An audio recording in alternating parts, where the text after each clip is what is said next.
In this video, we will learn how to make a copy of Google Sheet. So let's start. This is my Google Sheet. I want a copy of the same sheet. So just click on the file tab. You can see here the make a copy.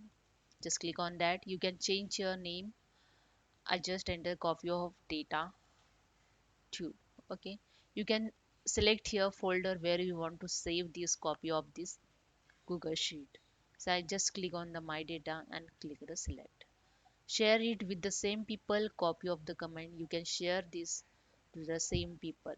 Okay, if you take here this copy of data will be share. I just untick this and make a copy. You can see here the same sheet is copied.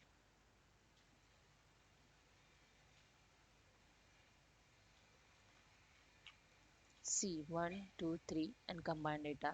Here you can see the original file 1 2 3 combined data. Okay, this is a copy of the Google Sheet. That's it. Hope you understand. If you like this, please subscribe my channel. Thank you so much.